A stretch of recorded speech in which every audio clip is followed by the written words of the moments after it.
E aí, pessoal, tudo bom com vocês? Mais uma vez a gente está aqui dando essa aula, por enquanto presencial, que eu espero que logo, logo a gente possa estar ao vivo de novo. Saudade de todos vocês, de ter o contato pessoal, de ouvir vocês fazendo as perguntas e poder responder, mas por enquanto assim é a forma mais segura para todos nós, né? Então, vamos lá aos nossos avisos antes do vídeo. Pessoal, eu peço que, por favor, você volte. Se você só clicou no link lá e veio para cá, volte lá no Google Class, volte no Google Sala de Aula e escreva o seu nome completo na postagem para que a gente possa fazer a sua lista de chamada. Isso é muito importante.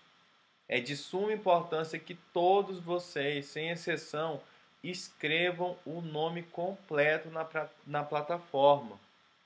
Eu peço que vocês se atentem a isso. Não escreva só na minha, nem só na da Thaís. Escreve também em todos. Escreve tanto na minha, na da Thaís, na do Damião, tudo. Em todos os vídeos é para que vocês escrevam. É... Eu peço, pessoal, que você, se possível, acompanhe essa aula utilizando a apostila. Então, eu espero você.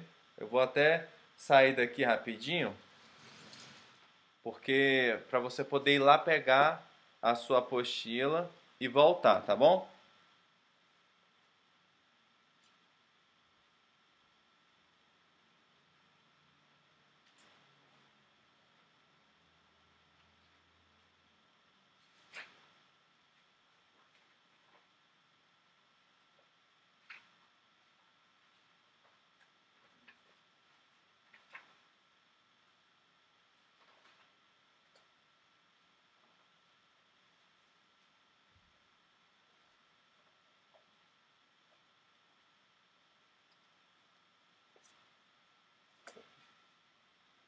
Pronto, eu fiz o percurso para que vocês tenham tempo de ir lá pegar a apostila de vocês e retornar aqui, ó. A minha tá aqui. Vamos lá, pessoal. Semana passada nós estávamos falando sobre salários e remuneração. Essa semana nós vamos estar falando um pouquinho sobre benefícios e auxílios. Eu vou procurar estar falando um pouquinho mais rápido para essa aula não ficar tão cansativa, mas eu peço que se você tiver alguma dúvida, não tiver entendido algo, eu peço que você me procure, que você fale o que você não entendeu, o que precisa ser explicado novamente para vocês. Então, o que vocês precisarem, tiver de dúvida ou algum auxílio, esteja procurando. Eu tenho percebido que muitos alunos não têm assistido a aula completa, ou assistem a aula pulando algumas partes, e eu peço que vocês, por favor, assistam a aula toda, porque isso é para o seu crescimento, é uma fase que a gente está passando, mas vamos crescer e aprender com essa fase. Beleza? Já falei demais. Acredito que vocês já abriram aí na página 40 da apostila e vamos lá.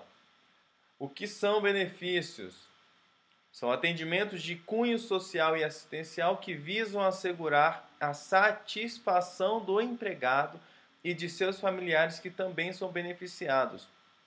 Então, quando nós falamos acerca de benefícios do trabalhador, nós estamos falando de auxílios que ele recebe, nada a ver com o auxílio emergencial do governo, mas de auxílios que ele recebe que vão ajudar ele de alguma forma ou a família dele. Aí você pensa aí, ó, igual familiar, beneficiado, o empregado, a gente pensa o quê? Na saúde. Então, geralmente são auxílios que ele vai, assim como diz aí, ó, a empresa arca com uma parte dos custos e o usuário, que é o empregado, com um pequeno percentual do total negociado. Então, quando nós falamos desses, como é que a gente pode falar? Quando nós falamos desses atendimentos, desses auxílios que o trabalhador recebe, ele sempre tem uma parte no pagamento desses auxílios. É o que a gente pode ver, por exemplo, na questão da saúde. Esses auxílios que o empregado recebe para a área da saúde, os planos de saúde em geral, quando a empresa vai dar isso para o funcionário, seja para dente ou saúde, todos esses planos, uma parcela, um percentual dos valores, o empregado ele tem que pagar. Isso vai caracterizar um benefício, porque é algo de bom que a empresa está dando para ele, mas de alguma forma ele sempre tem que participar no pagamento, nos custos desses benefícios. Em algumas situações, a empresa disponibiliza determinados serviços como facilidades e o empregado os contrata se desejar, arcando assim com o custo total de sua manutenção. É o que a gente falou acerca dos planos de saúde. Às vezes o empregado ele vai ter essa facilidade, ele vai ter algumas regalias acerca desse plano, vai pagar um valor menor, mas não vai ficar isento, de toda forma ele vai pagar. Outra forma também que a empresa pode estar beneficiando o funcionário são com convênios com algumas lojas, com algumas redes que têm alguma parceria com a empresa. Por exemplo, tem empresas daqui, eu não lembro se tem alguma, mas tem empresas de Goiânia, por exemplo, que tem parceria com papelarias, com algumas lojas de roupa, essas coisas. E quando o funcionário trabalha, ele tem um cartão que dá benefícios para ele comprar itens nessas lojas com desconto. Então o produto não sai de graça, mas ele vai ter um desconto que é o benefício gerado pela parceria entre a empresa e o local onde o trabalhador está. Deu para entender, pessoal, o que é benefícios? Então vamos lá. Um dos benefícios que as pessoas mais conhecem é o Vale Alimentação. Ele é oferecido para que o funcionário faça compras em supermercados e padarias. Ele serve para o funcionário almoçar ou jantar em restaurante, no caso do Vale Refeição. E o indicado é oferecer um valor condizente com o custo de alimentação da região onde a empresa está localizada. Então, geralmente, quando a gente fala acerca de vale alimentação, principalmente vale refeição, nós estamos falando de um valor que a empresa paga ao funcionário para que ele se alimente, para que ele possa se manter durante o local onde ele está trabalhando. O benefício é obrigatório em empresas com mais de 300 funcionários. Caso a empresa possua menos, é opcional para ela oferecer esse benefício ou não. Mas caso ela possua mais, aí no caso vai ser obrigatório. Quando a gente fala essa média, esse valor condizente, no caso do Vale Refeição, não tem como, por exemplo, eu entregar um Vale Refeição de R$ 10, sendo que nas localidades da empresa, os restaurantes cobram pelo menos R$ 20 a R$ 30 por refeição. Então, antes da empresa oferecer esse vale, ela tem que fazer uma pesquisa de mercado para saber qual é a média de preços de alimentação durante aquela circunferência, durante o raio da empresa. E o raio da empresa, parece que eu estou ofendendo a empresa. Durante a distância da empresa, o perímetro da empresa. Então, nesse perímetro da empresa, sim, ela vai observar essa questão. Inclusive, falando em raio, aproveitar que eu falei isso aqui agora, a nossa palavra secreta, para mim saber que vocês estão assistindo a aula dessa semana, vai ser raio azul. Não é caneta azul, pessoal, é raio azul. Eu quero que quando vocês terminem de assistir essa aula, vocês vão lá no grupo do WhatsApp e comentem raio azul. Que aí eu vou ficar sabendo que vocês estão assistindo todas as aulas. Deu para entender um pouquinho, pessoal, sobre o Vale Alimentação? Aí temos agora o Vale Transporte, é um benefício regulado pela legislação que determina a obrigatoriedade da empresa em conceder o valor necessário para cobrir as despesas com transporte para que o trabalhador se desloque de sua residência para o local de trabalho. Então isso daí é uma obrigação que a empresa tem de estar pagando para todos aqueles funcionários que necessitam de locomoção até o local de trabalho. Então, esse benefício é regulado pela legislação, por causa dessa explicação que tem aqui embaixo. Ó. Do trabalhador pode ser descontado no máximo 6% sobre a sua remuneração, como forma de participação no custo do benefício.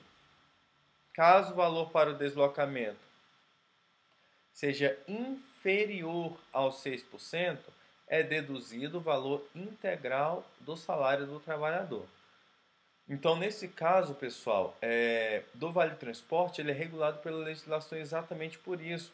Porque aqui, geralmente não. Mas pessoas que trabalham lá no DF, geralmente o valor de Vale Transporte que ela gasta durante todo o mês é maior do que 6% do salário dela. Então, a lei ela regula exatamente isso, para que não se desconte mais de 6% em cima da remuneração.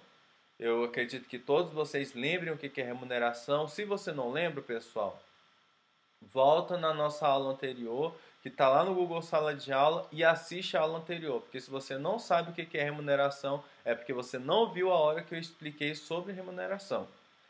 Caso o valor seja inferior para o deslocamento, caso o valor seja inferior, aí 6% é descontado completo. Então, quando você trabalha em um local em que o valor do seu transporte para lá for menor do que esses 6% em relação ao seu salário, então ele não precisa se ater ou aumentar o valor. Ele vai pegar todo o valor do Vale Transporte e vai descontar do seu salário. Deu para entender, pessoal, sobre o Vale Transporte? Por que ele também é considerado um benefício? Você vê que ele ajuda o trabalhador a se locomover, mas também é retirado algo do salário dele. Temos aqui o INSS, que todos conhecemos, né? É responsável pela prestação dos valores referentes à aposentadoria e demais benefícios fornecidos aos trabalhadores brasileiros, com exceção de servidores públicos. Pessoal, servidor público, quando a gente fala em relação à questão de remuneração, estabilidade e INSS, sempre vai ter uma legislação específica para eles. Para ter direito ao benefício, o trabalhador deverá pagar uma contribuição mensal durante um determinado período ao INSS. Hoje em dia, a gente sabe quanto que é esse período, que são apenas 10 anos depois que você morrer. Aí depois de 10 anos que você morreu, você tem direito ao seu benefício. E cadê? Pagar uma contribuição mensal durante um determinado período. Então você vai contribuir todo mês. Caso você trabalhe de carteira assinada, esse desconto vai vir obrigatoriamente todo mês, religiosamente ele vai ser descontado do seu salário. A questão das alíquotas, nós ainda vamos falar sobre essas alíquotas, porque de acordo com o tamanho do salário, quanto maior ele for, maior vai ser a incidência dessa alíquota do INSS. E como o trabalhador está registrado em carteira, não é uma opção para ele. Ele fala assim, ó, eu tenho investimento próprio, eu faço isso, eu faço aquilo e eu consigo. Não. É obrigatório para todo trabalhador registrado na carteira pela CLT, é obrigatório esse desconto. Se você fala assim, professor, mas eu sou informal, eu sou assim, eu sou assado e eu quero ter direito à aposentadoria. Caso você não queira se aventurar em investimentos particulares privados para estar se aposentando, você pode estar indo na papelaria e procurando com o atendente lá sobre a GPS. Pede para ele, fala, eu desejo um carnê do INSS, que ele vai pegar o carnê, vai entregar para você, você pega esse carnê ou vai na agência do INSS, no caso daqui, ou vai lá no VaptVupt e solicita que eles façam um registro da sua atividade e os devidos descontos do INSS. Mas tem que haver essa contribuição.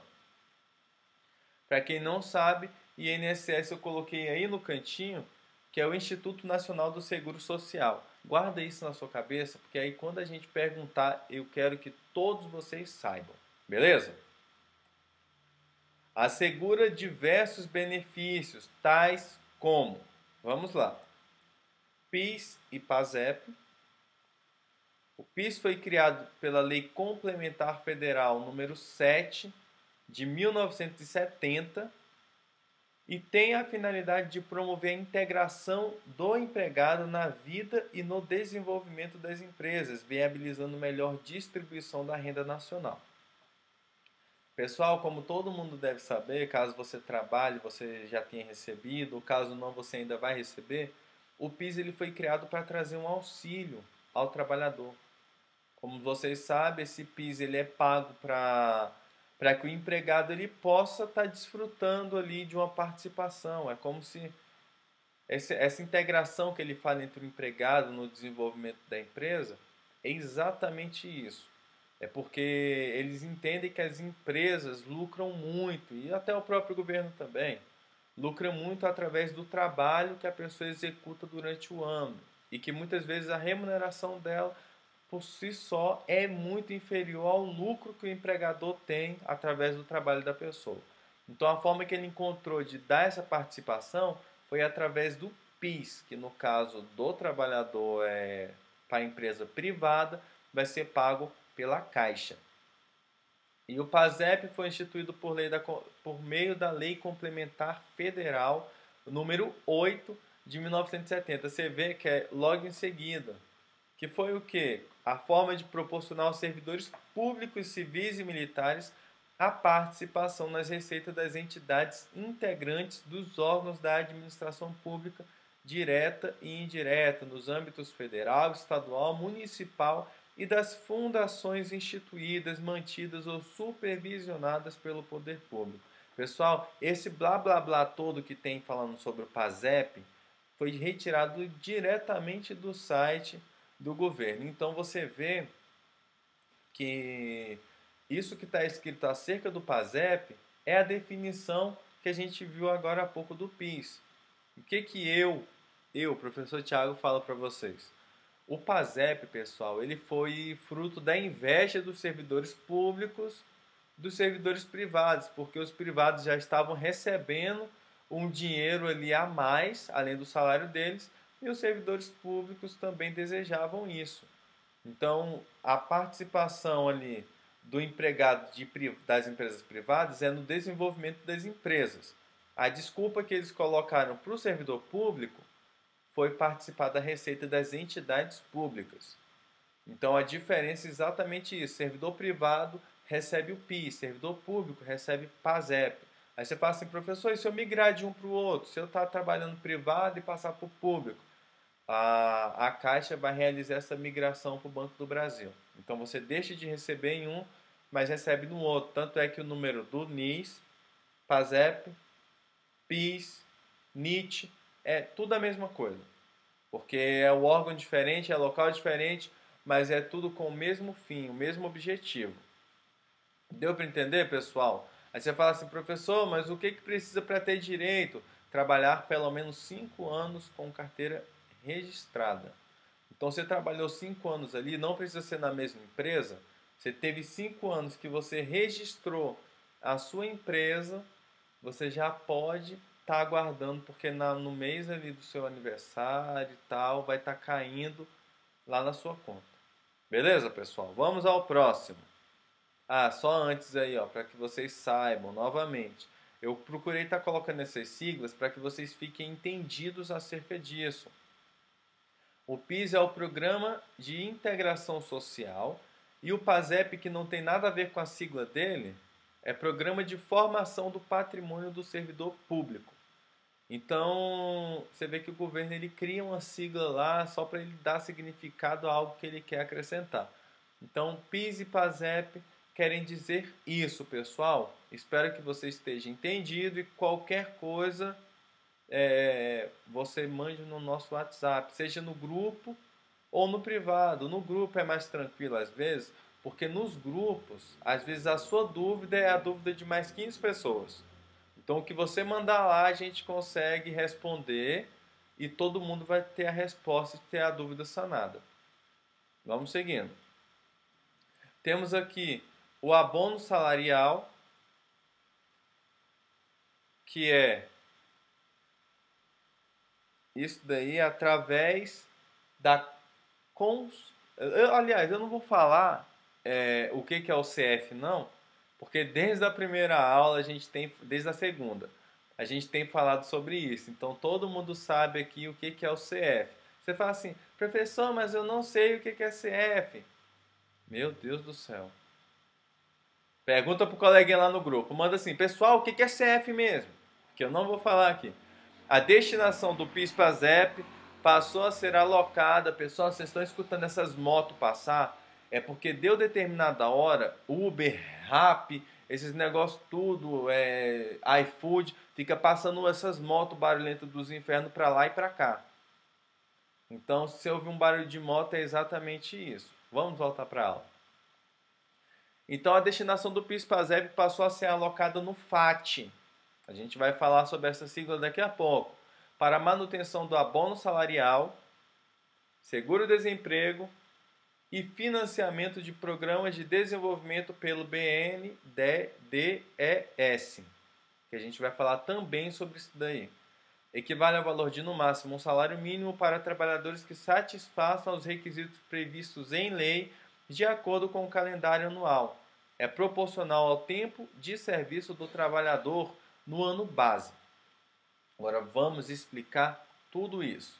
Pessoal, o FAT, FAT, é o Fundo de Amparo ao Trabalhador. O que eles estavam fazendo? Como você sabe, o nosso governo ele arrecada muitos recursos. E os recursos que ele estava arrecadando, que eram destinados apenas ao PIS/PASEP, o governo abriu o leque para o que ia ser feito com aquela renda. Então, quando ele abriu esse leque, ele trouxe brecha para que houvesse a recepção de diversos benefícios. Um deles é esse abono salarial, que é o que as pessoas normalmente chamam de PIS. Quando o governo erroneamente fala que o PIS está liberado, ou as pessoas mesmo entendem, porque eu já vi o governo falando de forma correta e as pessoas se referem de forma errada.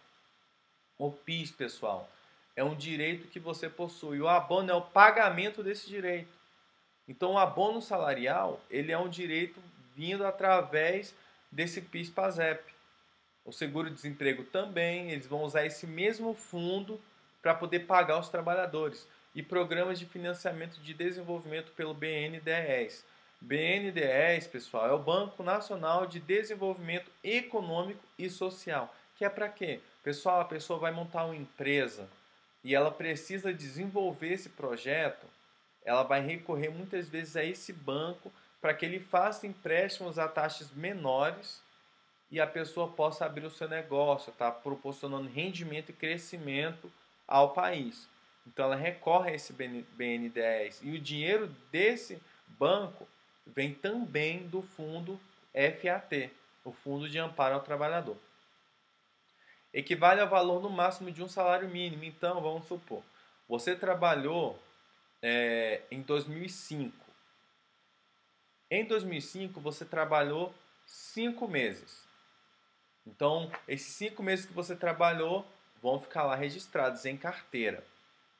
Daqui a 5 anos, quando você for receber o seu primeiro abono salarial, vai ser referente a esses 5 meses que você trabalhou no ano base. Aí você pergunta, professor, mas o que é o ano base do primeiro abono salarial?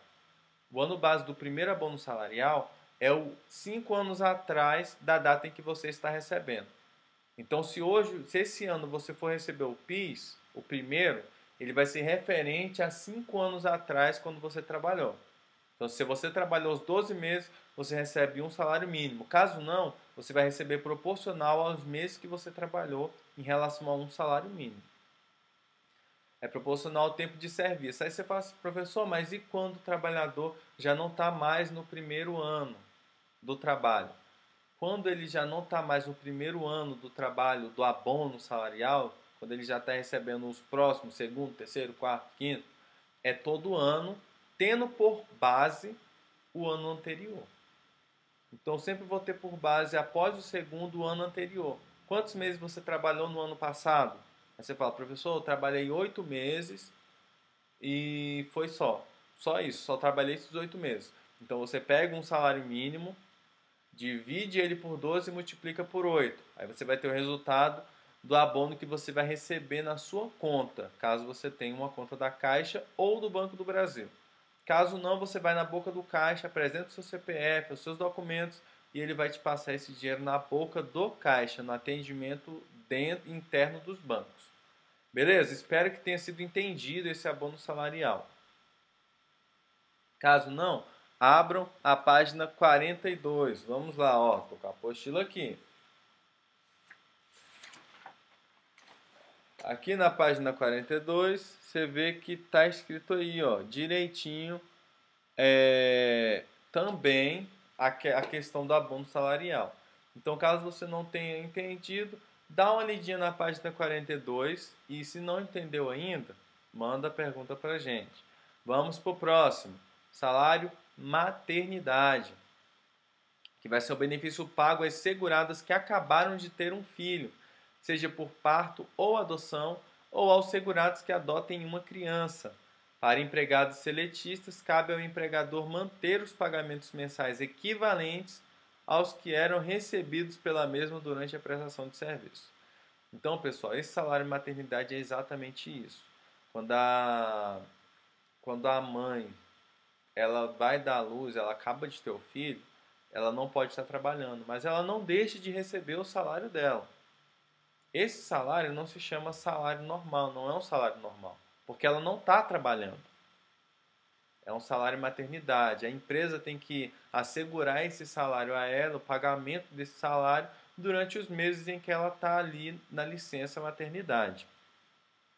Essas empregadas seletistas, o empregador vai manter os pagamentos mensais, caso você não saiba o que é seletista, pessoal. Seletista vai ser quando você é regido pela CLT. Por isso que é seletistas com C, não é seletista com S. Jamais escreva empregado seletista com S, é com C, que é de CLT. Cabe ao empregador manter os pagamentos mensais equivalentes. Então ele não pode ficar pagando só porque a moça não está ali no trabalho, ele não pode pagar um valor inferior ao que ela recebia. Ele tem que manter salário equivalente ao que ela recebia durante o período de licença. Aí nós damos esse nome de salário maternidade. Aí você pergunta, mas o que é a licença maternidade? Pessoal, licença maternidade, você pode estar dando uma olhada aqui também na página 42. Ele é um benefício assegurado a todas aquelas que dão à luz a um filho. Eu falei uma vez pariu, só que teve gente que achou que parir é uma expressão ofensiva, e não é. Todas aquelas moças que dão à luz, aquelas mães que dão à luz, elas recebem o período de licença maternidade. Quanto tempo, pessoal? Já lembrem, por favor. São 4 meses normalmente, mas para servidor público são 180 dias. Então esse é o período que ela vai ter ali para cuidar do filho, para estar se entregando completamente ao cuidado dele. E, querendo ou não, vamos ser sinceros, tendo muito mais trabalho do que ela teria no ambiente de trabalho. E temos também, pessoal, a estabilidade da gestante, o período de estabilidade. Não sei se você já conhece do servidor público o que é a estabilidade do servidor público, mas funciona de forma semelhante aqui. Geralmente, quando elas estão no período de maternidade, elas não são mandadas embora. E quando elas retornam, tem muitos empregadores, me desculpe a expressão, pessoal, mas muitos empregadores safados que eles acabam esperando um mês e mandam a moça embora. Então a empresa ela deu esse período de estabilidade, que são o quê? 5 meses, lembra bem, 5 meses que a empresa tem ali para poder estar mantendo a empregada. Ela não pode ser mandada embora, ela vai continuar exercendo a atividade dela, trabalhando e recebendo salário normal, e durante esses 5 meses, a não ser que ela cometa algo digno de justa causa, ela não pode ser mandada embora. Por isso que nós chamamos de período de estabilidade. Vamos lá, pessoal. Salário e família. Eu falei que eu ia falar rápido sobre os conteúdos hoje, mas é porque a aula de hoje é um pouquinho maior. O conteúdo dela é mais extenso. Vamos lá. Salário e família é o valor pago ao empregado e ao trabalhador avulso, de acordo com o número de filhos ou equiparados que este possua. ele precisa se enquadrar dentro do limite estipulado pelo governo federal. Você pode estar olhando aí na página 43 da apostila sobre esse limite, e o empregado deve requerer o salário família diretamente ao empregador. Você vê que quando a gente fala sobre o processo de admissão lá atrás, a gente fala acerca dos documentos que ele tem que levar. Um desses documentos geralmente é cartão de vacina, que é para quê? É para assegurar para a empresa que o seu empregado ele tem filho sim. E caso a empresa não pague esse salário família, o empregador ele tem que o empregado ele vai até o empregador e solicita, porque é um direito que ele possui. E o trabalhador avulso vai requerer o benefício ao sindicato ou ao órgão gestor de mão de obra ao qual está vinculado.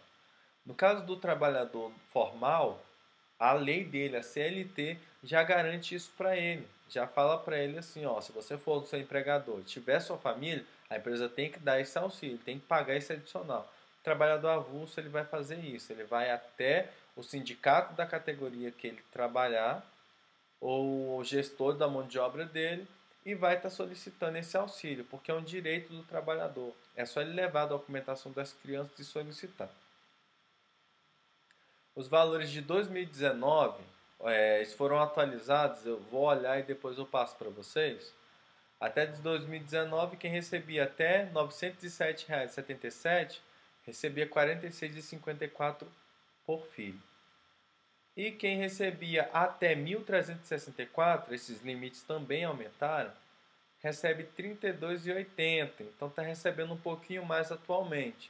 Mas é geralmente esse o valor que ele vai receber por filho após a comprovação. Para quem tem 12 filhos, então já viu, né? Quase um salário mínimo que a pessoa recebe só por ter filho.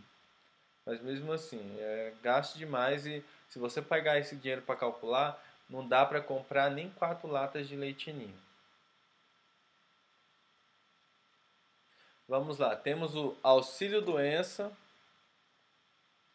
que é o valor pago ao segurado. Toda vez que a gente falar segurado, são os contribuintes da Previdência Social, por incapacidade para o trabalho ou atividade habitual por mais de 15 dias consecutivos. O valor do benefício depende das contribuições concretizadas pelo segurado no passado, deve ser revisto frequentemente para verificar se o trabalhador ainda possui direito e, quando considerado reabilitado, o auxílio é cessado. Caso não, é convertido em aposentadoria por invalidez ou auxílio acidente. Pessoal, quando o trabalhador ele tem essa incapacidade do trabalho e é culpa do trabalho, a empresa tem que estar provendo isso. Esse auxílio doença, para que ele se cuide, para que ele vá atrás, para que ele se trate direitinho durante esse período que ele tiver afastado, com a capacidade dele reduzida. Até 15 dias. Geralmente ele está por mais de 15 dias consecutivos, ele vai estar recebendo esse auxílio aí quando ele passa daqueles 14 dias que a empresa cobre. Até 14 dias a empresa cobre tudo. Passou de 15, a empresa não vai encaminhar essa pessoa para o INSS, então isso vai se chamar auxílio doença. E vai depender do quanto essa pessoa já contribuiu para o INSS. Quando o funcionário é considerado habilitado, quando ele fala assim, ele já está bom de novo, pode retornar para o trabalho. Aí a empresa cuida dele e esse auxílio é cessado. Mas caso não, caso a pessoa esteja recebendo esse auxílio doença por um bom período, o INSS ele vai converter isso em aposentadoria por invalidez. Por quê? Porque ele constata que essa doença ou incapacidade da pessoa vai atrapalhar ele o resto da vida. Então ele já aposenta e o INSS passa a tomar conta do salário dela. Beleza, pessoal? Auxílio acidente. Previsto pelo artigo 86 da Lei número 8.213/91, que é do ano de 91, é o benefício concedido pela Previdência de cunho indenizatório para ser pago ao segurado acidentado, quando após a concretização das lesões decorrentes de acidentes de qualquer natureza, resultarem em efeitos que impliquem redução da capacidade de trabalho. Não é substitutivo do salário e é somado ao mesmo, e não existe limitação máxima ou mínima para a concessão. Pessoal, quando nós falamos acerca do auxílio acidente, nós falamos acerca de uma ajuda que a Previdência vai conceder, indenizando o funcionário por ele estar ali sofrido, por ele ter sofrido um acidente.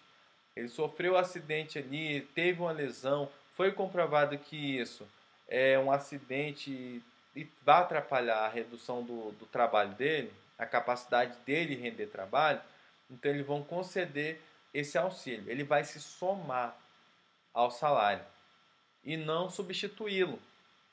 E essa limitação máxima e mínima é porque não há grau mínimo de falar assim, ó, só arrancou uma unha dele, ou então arrancou o braço todo, a mão toda e tal.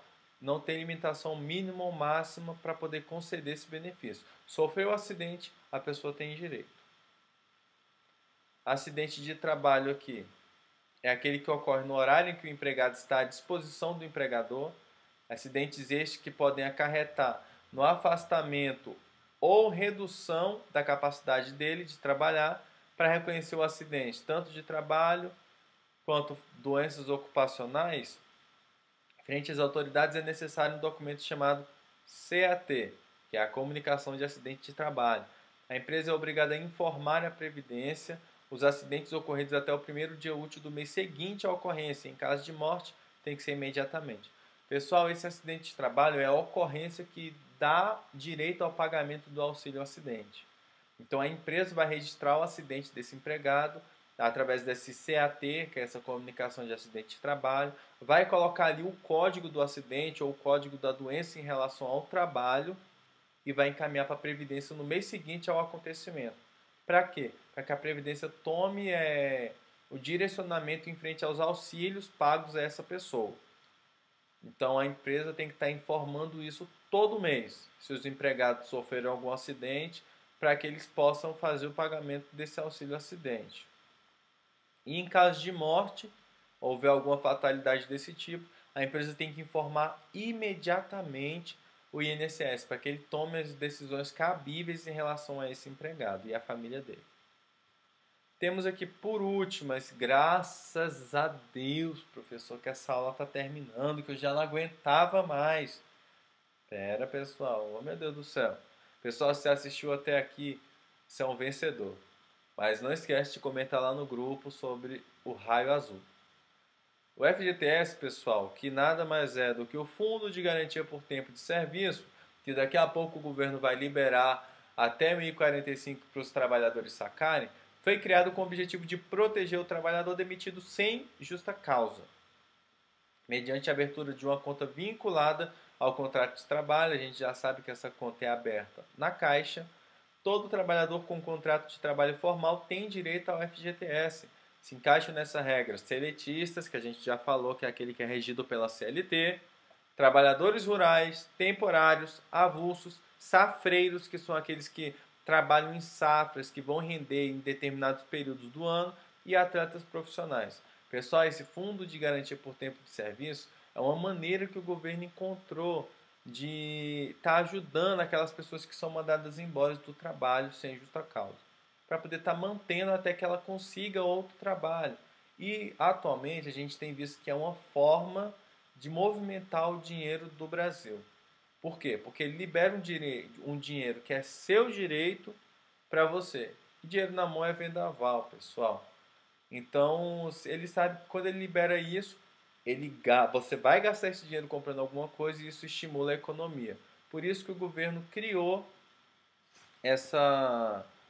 esse tipo de fundo, essa garantia ao trabalhador. Beleza, pessoal? Na próxima aula, nós vamos estar falando sobre os descontos salariais. Eu peço que você, por favor, se você tem a apostila aí, você pega aí na página... Meu Deus do céu, conteúdo demais nessa apostila. Pega aí a página 47 e faz esse exercício, pessoal. Preencha na apostila e caso você não tenha, faz no seu caderno. Quando a gente voltar, eu vou estar dando um visto, fazendo meu autógrafo na sua apostila ou no seu caderno para dar o visto em relação a esse exercício. Beleza, pessoal? Não esquece de comentar lá no grupo o raio azul. Ok? E qualquer coisa que vocês precisar, é só falar e até a próxima. Tchau!